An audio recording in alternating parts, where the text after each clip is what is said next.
You signed up for a weightlifting competition, but you have no idea what to expect. I'm going to go over 5 things you need to know about your first weightlifting competition. Let's check it out.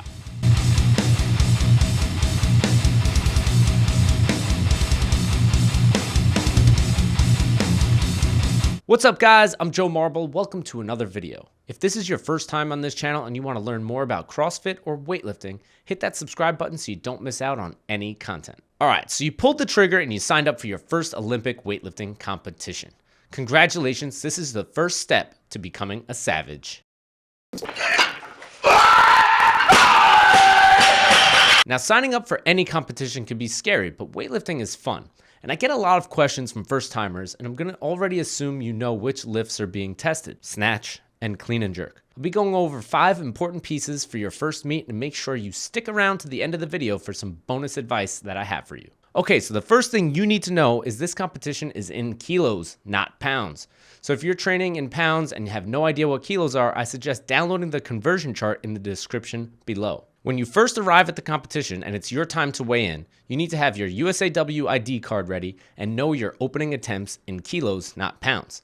Giving the attempts in pounds may result in a much larger opener than you intended, so make sure you know the conversion and give it accordingly. The second thing you need to know is that each athlete will get 3 attempts in the snatch and 3 attempts in the clean and jerk. They may or may not be consecutive attempts. It depends on the field of athletes in your session and what weights you're lifting. Each athlete will be given a 1-minute clock on any attempt where they are following another athlete, and 2 minutes if they are following themselves. Out of the 3 attempts, the best of the 3 will be counted towards the athlete's total. The total is what you're after, as it will serve as the foundation of your lifting career that you will be building upon. Your total will help you keep track of progress, and as you gain more experience with competition, your total will earn you spots in bigger competitions. So just know that this is the first step of many. The third thing you need to know is what to pack in your gym bag. Obviously, everybody's going to have a few different things, but here are the essentials. Pack all of your gear required for the day: shoes, singlet, shirt, socks, belt, sleeves, wraps, both wrist and knee, tape, etc. Anything you need. Next, pack all of your snacks or food for the day: candy bars, light meal before you lift, caffeine, water, whatever. Whatever you need to get you through the lifts, bring it and have it just in case. You don't need to gorge yourself, but have something to keep your energy up and so that you don't feel hungry while you're lifting. Now you may be sitting around for a bit, so it might be a good idea to bring a pillow or something to lean on and rest. While you're doing that, make sure you have headphones or something to listen to on your phone. To me, it's best to stay away from the action and try to chill out on the side.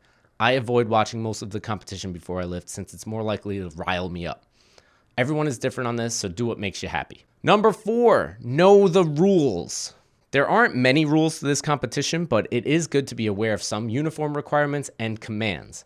Before you can drop the bar after you make an attempt, you must wait for the center judge to give you the signal. It can vary from competition to competition, but generally it's a verbal and visual cue that you won't be able to miss. The center judge will say down and drop their hand swiftly when the weight is overhead and in full control. Now don't you dare drop it beforehand or you will get hit with red lights, a no lift, and a nasty look from your coach. And if you don't have a coach, well, allow me to introduce myself. How you doing?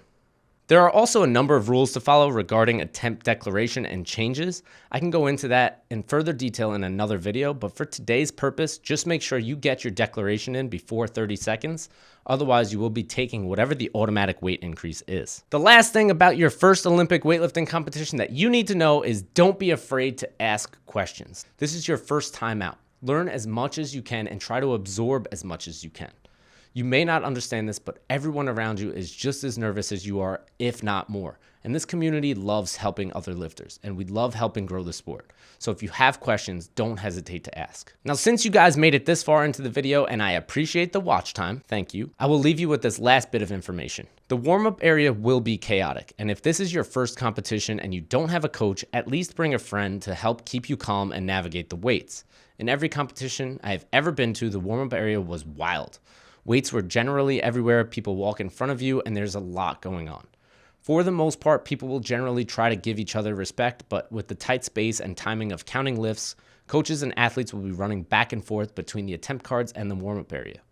Do your best to block out the noise and try to keep your focus. And lastly, go into this competition for the experience and personal achievement over the prizes. You shouldn't enter the competition with the mindset of, I'm the best, I'm here to win. Your placement on the podium does not matter at all.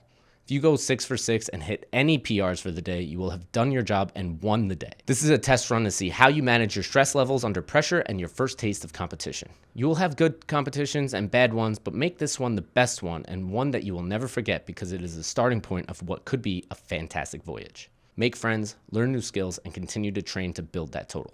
I hope this video was helpful for you. Please give it a thumbs up and drop a comment below to let me know what your total was for your first competition.